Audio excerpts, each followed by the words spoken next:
Gaseous law. तो गैसों की प्रॉपर्टी के बारे में प्रीवियस लेक्चर में आपने पढ़ा था, और क्या क्या पढ़ा था? विस्कोसिटी, सर्कल टेंशन किसकी प्रॉपर्टी है? लिक्विड की, है ना? और आपने इंटरमोलिकुलर फोर्सेस के बारे में पढ़ा था। एक पढ़ा था लंदन फोर्सेस। क्यों लंदन फोर्सेस किसके बीच में लगते हैं बताइए? हल्का सा समराइज कर देते हैं। London force non polar molecules ना, और dipole dipole interaction polar polar molecule ना। हाइड्रोजन बॉन्डिंग क्या है? कौन सा इंटरेक्शन है? Dipole dipole. एक होता है डाइपोल इंड्यूस डाइपोल, एक मॉलिक्यूल पोलर हो और दूसरा नॉन पोलर, है ना। तो इनके भी जो फोर्सेस काम करते हैं ये फोर्सेस है। अब गैसेस लॉ में सबसे पहला लॉ जो दिया गया बॉयल्स लॉ। कौन सा लॉ दिया गया? बॉयल्स। आपने देखा कि गैसों पर मेनली किसका इफेक्ट पड़ता है? टेम्परेचर का, प्रेशर का, है ना, और क्या मास उसका मेजरेबल प्रॉपर्टी होती है, तो वॉल्यूम मेजरेबल प्रॉपर्टी होती है।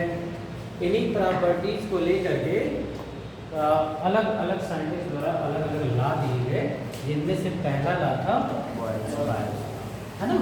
बॉयल्स लॉ कहता है, लिखवा देंगे। बॉयल्स लॉ कहता है कि यदि हमारा टेम्परेचर कांस्टेंट हो, क्या हो? टेम्परेचर कांस्टेंट हो, तो जो गैस का प्रेशर होता है वो वॉल्यूम के इन्वर्सली प्रोपोर्शनल होता है। किसके क्या होता है? वॉल्यूम के इन्वर्सली प्रोपोर्शनल। मतलब यदि वॉल्यूम को बढ़ा देंगे तो प्रेशर घट जाएगा, है ना, या प्रेशर बढ़ेगा तो वॉल्यूम। ऐसा होता है कि क्या प्रेशर बढ़ेगा वॉल्यूम घटेगा, मतलब गैस के मॉलिक्यूल दूर दूर होते हैं, है ना। अगर आप प्रेशर बढ़ाओगे तो बताइए इसका मतलब क्या होगा? वो पास पास आना शुरू हो जाएंगे, है ना, पास पास आना। जो वॉल्यूम वो 10 लीटर में फैला हुआ था, अब वो जब प्रेशर करेंगे तो उसका वॉल्यूम क्या करेगा? श्रिंक करेगा, है ना। क्यों श्रिंक करेगा? फिर उनमें अगर वो पास पास आएंगे तो उनके बीच इंटरमॉलिक्यूलर फोर्सेस भी पड़ जाएंगे, है ना। अब आप जानते हैं गैसेस में मेनली कौन सा फोर्स काम करता है? लंदन वाला, है ना। तो हो सकता है डाइपोल डाइपोल काम करने लगे, है ना, या उससे ज़्यादा फोर्स उनके बिटवीन लगने लगेगा, जिसके कारण उसका वॉल्यूम क्या हो जाएगा? घट जाएगा, है ना। और बट क्या होना चाहिए? टेम्परेचर कांस्टेंट होना चाहिए। अगर टेम्परेचर कांस्टेंट क्यों कहा उन्होंने?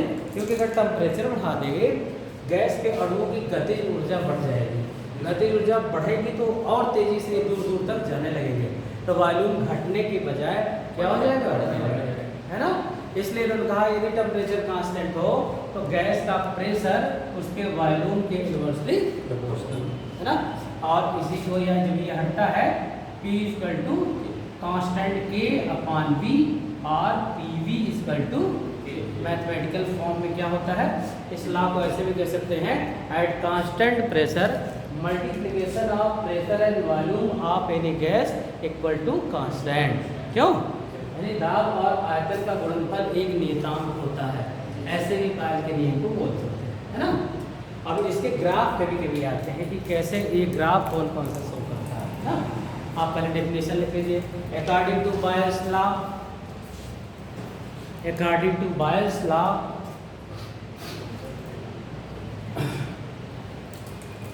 according to Boyle's law, at constant temperature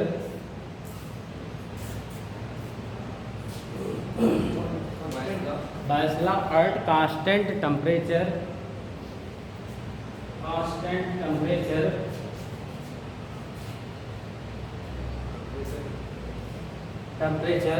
pressure of any gas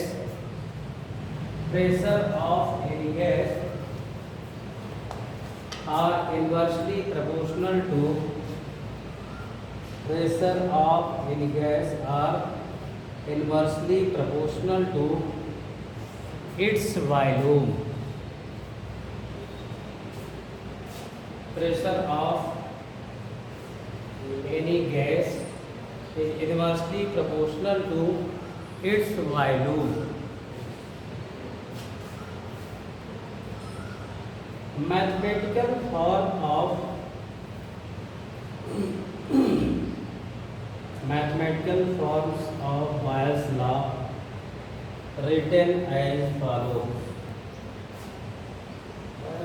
हाँ, written as mathematical forms of Boyle's law written as follows। ये देखिए, ये बनाइए जरा।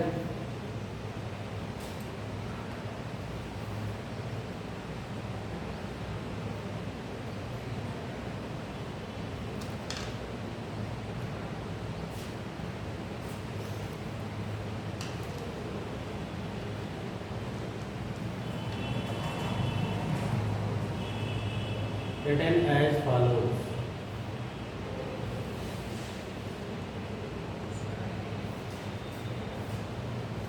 ये लिख दिए P V equal to constant के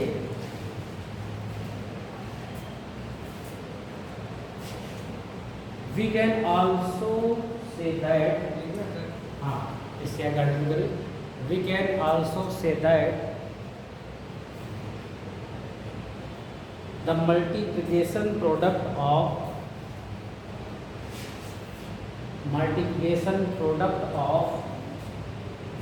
pressure and volume, multiplication product of pressure and volume are constant,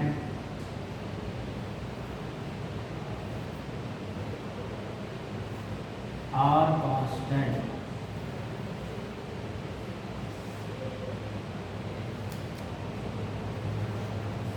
The graph of Boyle's law, the graph of Boyle's law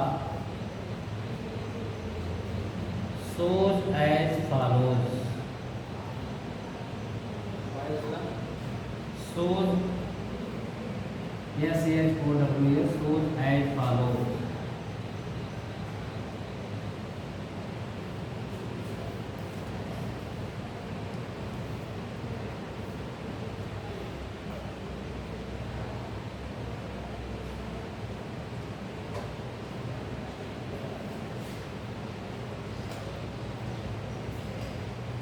एक ग्राफ देखिए, ये क्या शो कर रहा है, टेम्परेचर कांस्टेंट है, जैसे 200 केल्विन टेम्परेचर पे है, और ग्राफ किसके बीच में है, वॉल्यूम वर्सेस प्रेशर ना।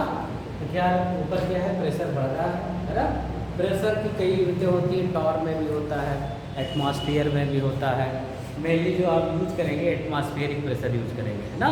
1 ATM इक्वल टू 760 मिली पर एक दाब के बराबर, 1 ATM बराबर ना। और कई आपकी जो सीरियस की बुकें हैं, टॉर में दिया होगा प्रेशर, और वॉल्यूम डेसीमीटर, डेसीमीटर का कन्वर्जन मैंने बताया क्या होता है, 1 मीटर क्यूब बराबर 1000 लीटर, क्यों, और इस पर तो 1000 डेसीमीटर है ना। तो एक ग्राफ तो ये शो करता है। अब देखिए प्रेशर और इधर वॉल्यूम बढ़ रहा है, एक दूसरे के इन्वर्स, प्रेशर बढ़ाएंगे तो वॉल्यूम धीरे धीरे धीरे धीरे क्या करेगा, है ना। अच्छा, एक ऐसा में देखिए, एक ग्राफ इसके लिए ऐसा भी प्लॉट कर सकते हैं, 1/V वर्सेस प्रेशर।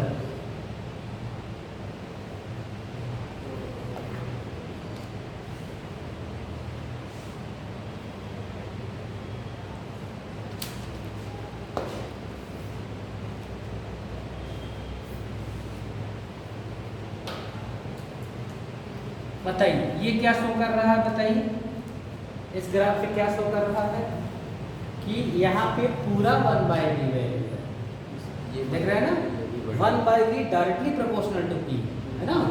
अब यहाँ पे देखिए V नहीं है, ये क्या है 1/V। जब ये ग्राफ ऐसे था अब ये क्या जाएगा, y बराबर mx प्लस c, सरल रेखा समीकरण का क्या करेगा, पालन करेगा ना। और आप देख रहे हैं कि यदि आप टेम्परेचर बढ़ाएंगे, ये देखिए 300, 400, 500, तो इसका ग्राफ जो 1/V की वैल्यू भी क्या हो जाएगी बताइए। इसका मतलब जैसे ये T1 है, ये T2 है, ये T3 है, तो बताइए T3 greater than T2 greater than T3 है ना। तो इसी तरह से टेम्परेचर आप देखिए किसी एक समय के लिए तो कांस्टेंट रहेगा है ना, लेकिन अलग अलग टेम्परेचर बढ़ाएंगे तो बताइए काइनेटिक एनर्जी बढ़ेगी, काइनेटिक एनर्जी बढ़ेगी तो इसका वॉल्यूम भी क्या करेगा, है ना। और जो प्रेशर जब टेम्परेचर कांस्टेंट होता है इसको कहते हैं बॉयल्स आइसोथर्म। क्या कहते हैं बताइए।